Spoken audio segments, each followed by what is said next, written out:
నమస్తే, నేను మీ JK. Welcome to Haasa TV.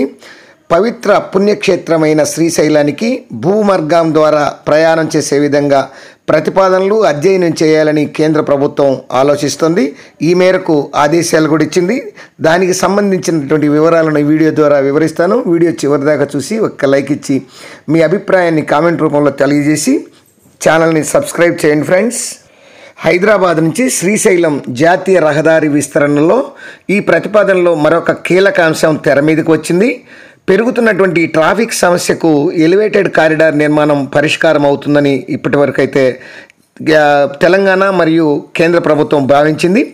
ఈ మార్గంలో అమరాబాద్ టైగర్ రిజర్వ్ ఫారెస్ట్లో కొంత అవాంతరాలు ఏర్పడే అటువంటి అవకాశం ఉంది. దీని నిర్మాణానికి కొద్ది నెలల క్రితమే అధ్యయనం కూడా జరిగింది. 20 అడుగుల ఎత్తులో 62.5 కిలోమీటర్ల మేర ఈ ఎలివేటెడ్ కారిడార్ నిర్మించేలా అలైన్మెంట్ను రూపొందించడం అయితే జరిగింది తెలంగాణ గవర్నమెంట్.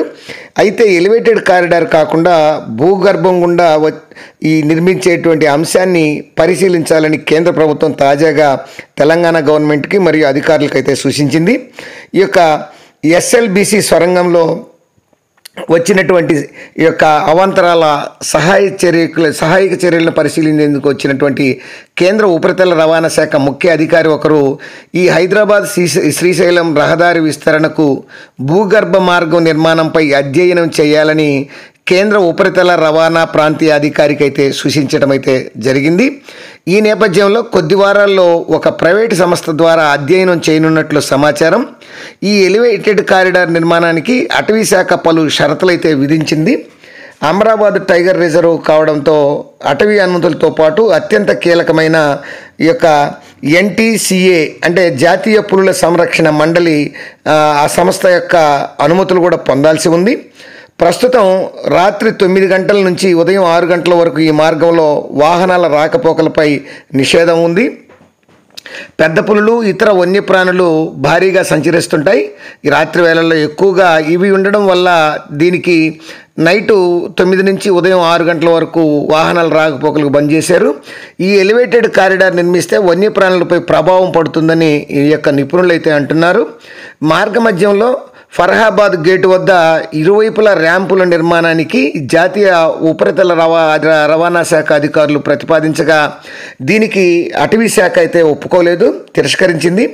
ర్యాంపులుంటే ఈ ర్యాంపుల మీదుగా పులులు ఈ ఎలివేటెడ్ కారిడార్ పైకి చేరుతాయని చేరే అవకాశం ఉందని ఆందోళన వ్యక్తం చేసింది. మార్గ మధ్యంలో ఎక్కడా కూడా ర్యాంపులు ఉండొద్దని స్పష్టం కూడా చేసింది. ఈ ఎలివేటెడ్ కారిడారు బదులుగా భూగర్భ రహదారి నిర్మిస్తే అటవీ ఎన్టీసీఏ అనుమతులు సమస్య ఉండదు. ఈ నేపథ్యంలో ఈ ప్రతిపాదనపై కేంద్రం ఆలోచన చేస్తుందని ఓ అధికారి కూడా తెలపడం అయితే జరిగింది. మధ్యలో భూ ఉపరితల మీదుగా కూడా ఈ యొక్క రహదారి సాగుతుందని అయితే పేర్కొన్నారు.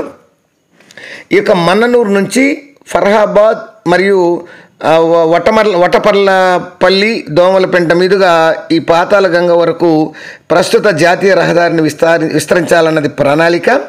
ఈ మొత్తం దూరం వచ్చేసి 62 కిలోమీటర్లు.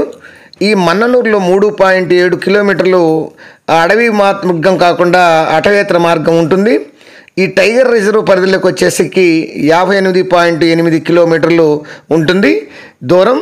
దీన్ని భూగర్భం గుండా నిర్మాణం చేస్తే ఎట్లా ఉంటుందనే దానిపై అధ్యయనం అయితే చేయమన్నారు.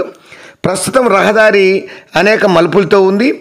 భూగర్భం గుండా అయితే నేరుగా ఉంటుంది.